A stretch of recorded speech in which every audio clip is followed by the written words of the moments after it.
जल्दीपुर में जहाँ 2 किसान रहते थे। एक था रमेश जो बहुत ही दुर्भाग्यशाली था और हमेशा नुकसान में रहता था। दूसरा था सुरेश जो समृद्ध था और अच्छा जीवन व्यतीत कर रहा था। कितनी अच्छी फसल तैयार हो गई है, इसे अब हम कल काट लेंगे। आपकी मेहनत रंग लाई, अब मुनिया के सारे सपने पूरे होंगे। अरे मुनिया की माँ, क्यों री, तू भी तो घर की रानी है। इस बार नई साड़ी दिलवाऊंगा तुझे। हाँ चलो हटो, बड़े वो हो, जल्दी सोना है, सुबह सुबह ही कतई शुरू कर देंगे। दोनों चैन की नींद सो जाते हैं कि बीच रात में शोर मचने लगता है। अरे अरे हम सब बर्बाद हो गए भैया। अरे रमेश भैया, अरे जल्दी बाहर आओ। अरे देखो क्या जुल्म हो गया। हम सबकी खड़ी तैयार फसलों में आग लग गई भैया। रमेश का पड़ोसी सुरेश भी बाहर आता है और फिर वापस जाकर सो जाता है। अरे सुरेश को लगता है अपनी फसलों की जरा भी फिक्र नहीं है। इस बार सुरेश ने खेती कहाँ जोते हैं मुखिया जी, जो उसे फिक्र होगी। है क्या कहा, खेत नहीं जोते? फिर इतना पैसा कहाँ से लेके आता है ये? अरे वो तो बड़ा चावल का व्यापारी बन गया है, विलायती चावल बेचता है, और वो भी कौड़ियों के दाम। उसे छोड़ो, अब ये सोच रहा हूं मैं कि अब मेरा क्या होगा। मेरे तो सारे सपने टूट गए। मुनिया की माँ, मुझे माफ कर देना, इस बार भी मैं तुम्हारी साड़ी ना ला पाऊंगा। और रोने लगता है। अगले दिन जले खेत के आगे रमेश अपनी पत्नी के साथ बैठा दुखी मन से बातें कर रहा है। अरे भाग्यवान, मैं कितनी भी मेहनत कर लूं, लेकिन भाग्य ने मुझसे मुंह मोड़ लिया है। खेत में फसल खराब हो ही जाती है। याद नहीं, पिछली बार मवेशी बीमार पड़ गए, उससे पहले बाढ़ आ गई, और कर्जा बढ़ता ही जा रहा है। दिल छोटा मत करिए जी, जैसी प्रभु की मर्जी, जैसे सब जिएंगे हम भी जी लेंगे, उदास मत हो। अब तो हमारे पास वही एक छोटा सा तालाब बचा है। इस बार बरसात भी नहीं होती दिख रही। समझ में नहीं आता कि क्या होगा। भगवान, पूरे गांव में मातम हो रहा है। हिम्मत मत हारो रमेश, परिश्रम का फल अवश्य मिलता है, बस ईमानदारी से लगे रहो। कब मिलेगा ये फल? मेरे हाथ तो सिर्फ सूखा और नुकसान ही आता है। बच्चों के दुख अब देखे नहीं जाते। आपने कभी कोई गलत काम नहीं किया। भगवान के घर देर है, अंधेर नहीं, सब ठीक रहेगा। गांव में सूखा पड़ जाता है और सभी लोग इकट्ठा होते हैं। गांव वालों, देखो, हम सब एक हैं। मुखिया जी, थोड़ा थोड़ा पानी हम सब इस्तेमाल कर लेंगे।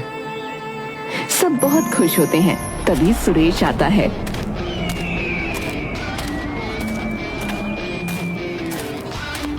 अरे रमेश रहा पागल का पागल है। अरे यही समय है, अच्छा पैसा कमा सकता है। हाँ, अरे सबसे पानी के मुंह मांगे पैसे ले, मुंह मांगे। नहीं नहीं सुरेश भाई, खेत सबके जल चुके हैं, पीने को भी पानी नहीं है। मैं ऐसा जुल्म नहीं कर सकता। समय बीतता है और वो देखता है कि उसके पड़ोसी किसान सुरेश के घर एक से बढ़कर एक शहरी आराम की चीजें आती हैं। न जाने सुरेश के घर इतना सामान आता कैसे है। हाँ जी, वो तो खेत पर कभी जाता भी नहीं दिखता। बच्चे कह रहे थे उसने घर में लाइट भी लगवा ली है। हाँ माँ, उनके घर तो टीवी और ठंडे पानी वाला फ्रिज भी है। बाबूजी तो पंखा भी नहीं लगवाते, पर सुरेश काका के घर पर एसी है, पूरा घर ठंडा रहता है। अरे भला ऐसी कौन सी जादू की छड़ी मिल गई सुरेश को? पूछता हूँ, अगर मुझे भी कुछ ऐसा मिल जाए तो बात बन जाए, पर मैं तो हूँ ही बदकिस्मत। क्यों कोसते रहते हो खुद को? बिना मेहनत के पैसे बेईमानी से आता है, समझे? बापू, आप ही मेरे लिए टीवी ले आइए ना। हाँ मेरी राजकुमारी, जरूर लाऊंगा। रमेश सोचता है कोई बात तो है, सुरेश के हाथ कौन सी जादू की छड़ी लग गई। वो जानता है कि पूरे गांव में केवल सुरेश ही चैन से है। वो सुरेश से मिलने जाता है। अरे रमेश भाई, बाहर क्यों खड़े हो? अरे अंदर आओ ना, ठंडा शरबत पिलवाता हूँ मित्र। अरे इतनी उदासी क्यों? क्या हुआ बताओ मुझे। सुरेश भाई, क्या बताऊं, जीवन से हार सा गया हूं। मैं बहुत परेशान हूं भाई। खेती में हमेशा नुकसान ही होता है। अब सोच रहा हूं कि कुछ और काम करूं। हाँ भाई, कुछ दिन पहले मेरा भी यही हाल था। अगर खेती में घाटा हो रहा है तो कोई और काम भी आजमाओ भाई। और हाँ, अगर चाहो तो मेरी तरह तुम भी अमीर बन सकते हो। हाँ, कैसे? अरे एक तरीका है, लेकिन तुम्हें जो है ना थोड़ा सा, समझ रहे हो, चालाक बनना पड़ेगा। हाँ, मेरा एक शहरी दोस्त है जिसने चीन से डुप्लीकेट चावल और बंद गोभी बनाना सीखे। बिना खर्चे के बढ़िया मुनाफा होता है। हाँ, मैंने भी इस डुप्लीकेट गोभी और चावल का व्यापार शुरू किया है। इससे मैंने बहुत पैसे कमाए।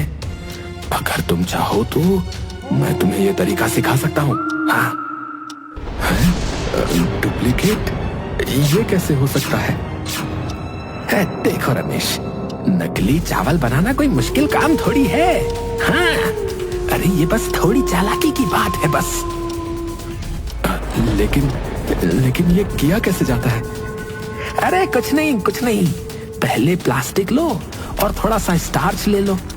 फिर प्लास्टिक और स्टार्च को एक साथ पिघलाना होता है बस। फिर इसे चावल के दाने के आकार में ढालकर ठंडा कर लेते हैं। ऊपर से हल्की खुशबू और सफेद रंग मिलाने से ये बिल्कुल असली चावल जैसे दिखते हैं। इन्हें असली चावल में मिला देने से, बता रहा हूँ, कोई पहचान भी नहीं सकता, कोई नहीं। लेकिन ये तो लोगों की सेहत के लिए खतरनाक होगा ना? अरे भाई, खतरनाक? भारत में परवाह किसे है? किसे परवाह है? कुछ परवाह स्वास्थ्य की? अरे लोग स्वाद से खाते हैं और हमें पैसे मिलते हैं भैया। इसी से तो मैंने अपनी दौलत बनाई है। नहीं भाई, ये तो बेईमानी हुई। मैं ऐसा नहीं कर सकता। बेईमानी?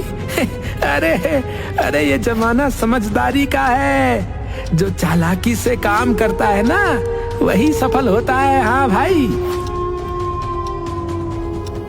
रमेश ये सब सुनकर सोच में पड़ जाता है, लेकिन अंततः वो गलत रास्ते पर जाने से इनकार कर देता है।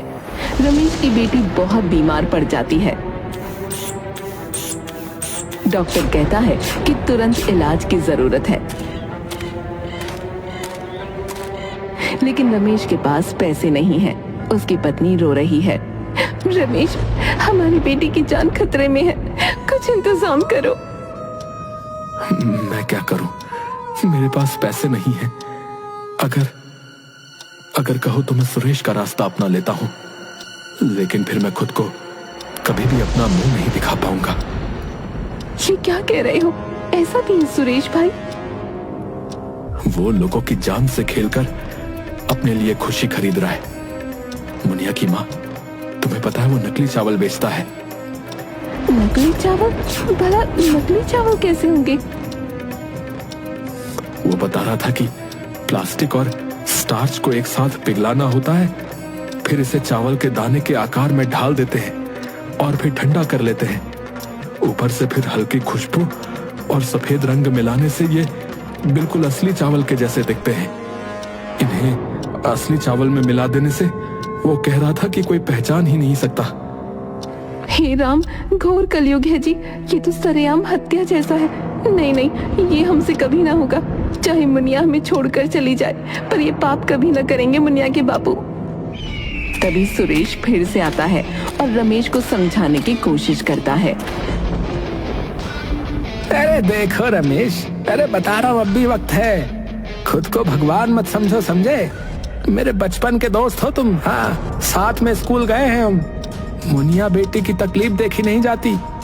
अगर तुम मेरी तरह बन जाओ तो तुम्हारे पास भी, बता रहा हूँ भाई, पैसा ही पैसा होगा भाई, पैसा ही पैसा। तुम्हारी बेटी को इलाज मिल जाएगा। अरे सोचो, और तुम्हारा परिवार भूखों भी नहीं मरेगा बाकी गांव वालों की तरह, समझे? नहीं नहीं भाई, अपनी बेटी को जीवन देने के लिए मैं गांव वालों के साथ धोखा नहीं कर सकता। मेरी आत्मा मुझे कभी क्षमा नहीं करेगी यार। रमेश का परिवार भूखा रहता है, लेकिन वो अपनी ईमानदारी नहीं छोड़ता। रमेश अपनी बेटी को नीम का काढ़ा पिलाता है और अपने खेत की शुद्ध सब्जियां खिलाता है। धीरे धीरे उसकी बेटी स्वस्थ हो जाती है। देखो रमेश, भगवान ने हमारी मेहनत और सच्चाई का फल दिया है। हमारी बेटी अब ठीक है। हाँ, सच्चाई और परिश्रम कभी व्यर्थ नहीं जाते। सुरेश के लालच का अंत नहीं था। वो नकली चावल और सब्जियां पूरे गांव में बेचता रहा। उसके लालच ने उसे और भी क्रूर बना दिया।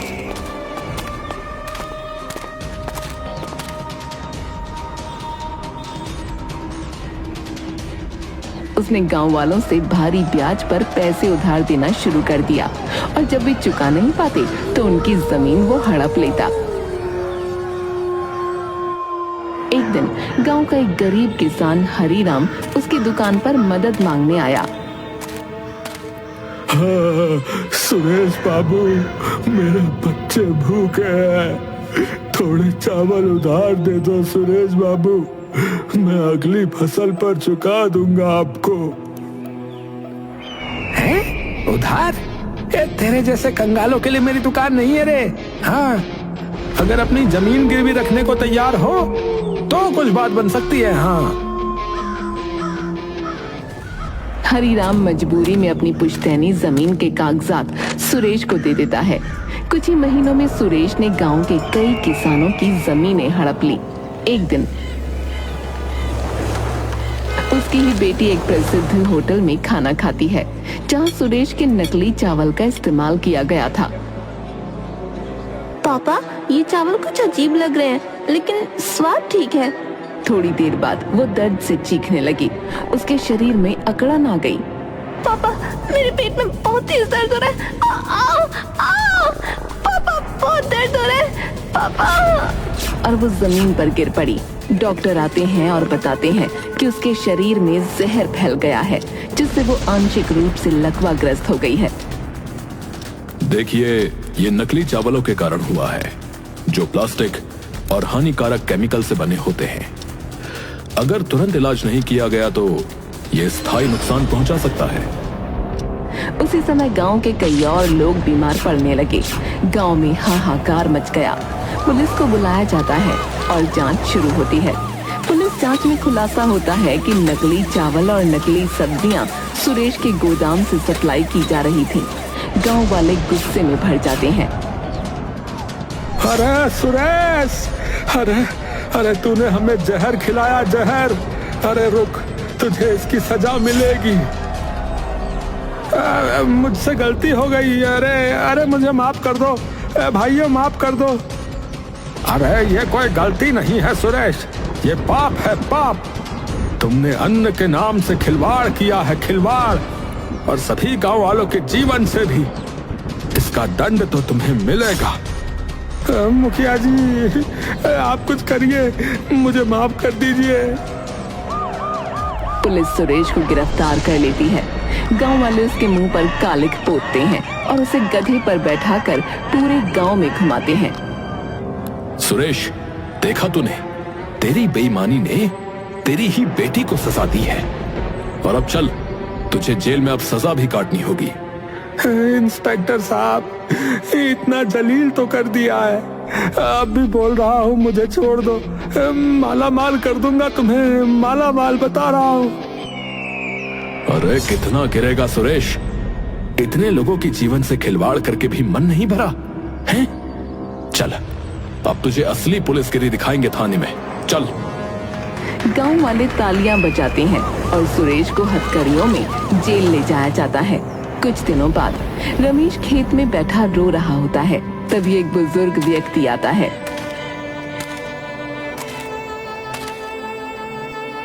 बेटा, क्यों रो रहे हो? बाबा, बाबा मेरी किस्मत ही खराब है। कुछ भी कर लूं, कुछ भी नहीं होता। मेहनत कभी बेकार नहीं जाती बेटा। तुम इस सूखे तालाब की मिट्टी अपने खेत में डालो और मेहनत करते रहो। दूसरी ओर रमेश और उसका परिवार मेहनत से खेतों में काम कर रहे थे। रमेश ने अपने सूखे तालाब से उपजाऊ मिट्टी निकालकर उसे अपने खेत में डालने का फैसला किया ताकि उसकी फसल अच्छी हो। एक दिन जब वो मिट्टी निकाल रहे थे तो वो थककर वहीं सो जाते हैं। सुबह जब वो जागते हैं तो देखते हैं कि दो नाग एक मिट्टी के ढेर के ऊपर कुंडली मार कर बैठे हैं। रमेश डर जाता है। हे भगवान, ये नाग देवता यहाँ कैसे आ गए? भगवान का लाख लाख शुक्र है कि इसने काटा नहीं। हो ना हो नाग देवता का यूं अचानक से कुंडली मार कर बैठना कोई तो संकेत है। लेकिन तभी उसे महसूस होता है कि ये कोई संकेत हो सकता है। वो और गहराई से खुदाई करने लगता है। कुछ देर बाद उसका फावड़ा एक धातु की चीज से टकराता है। वो जल्दी से मिट्टी हटाता है और देखता है कि वहाँ एक विशाल शिवलिंग और एक सोने का खजाना दबा हुआ है। हाँ, भगवान शंकर की कृपा, जय भोलेनाथ। ये है हमारी वर्षों की सत्यनिष्ठा और परिश्रम का इनाम। गांव वाले ये खबर सुनकर वहाँ इकट्ठा हो जाते हैं। रमेश निश्चय करता है कि इस स्थान पर एक भव्य शिवालय बनाएगा। मैंने कहा था ना, ईमानदारी और मेहनत का फल देर से ही सही पर अवश्य मिलता है। बेईमानी का अंत हमेशा बुरा ही होता है। ये परिश्रम और सत्यनिष्ठा का फल है जो मैंने धैर्य के साथ प्राप्त किया। बेईमानी का धन टिकता नहीं, लेकिन सच्ची मेहनत का फल अवश्य मिलता है। जय भोलेनाथ। रमेश अपने खजाने का उपयोग एक सुंदर मंदिर बनाने में करता है। वो अपने खेतों को और अधिक उपजाऊ बनाता है और गांव में नए कुएं और तालाब खुदवाता है। धीरे धीरे वो गांव का सबसे अमीर और प्रतिष्ठित व्यक्ति बन जाता है। अरे रमेश की ईमानदारी ने उसे भगवान का आशीर्वाद दिलाया भैया। अब देखना हमारा गांव और ज्यादा समृद्ध होगा। हाँ। सुरेश जेल में अपनी करतूतों पर पछता रहा था, जबकि रमेश की ईमानदारी और मेहनत ने उसे गांव का सबसे सम्मानित व्यक्ति बना दिया। वो अपने परिवार के साथ खुशहाल जीवन जी रहा है। सुरेश जेल में सजा काट रहा है। गांव के लोग अब रमेश का सम्मान करते हैं।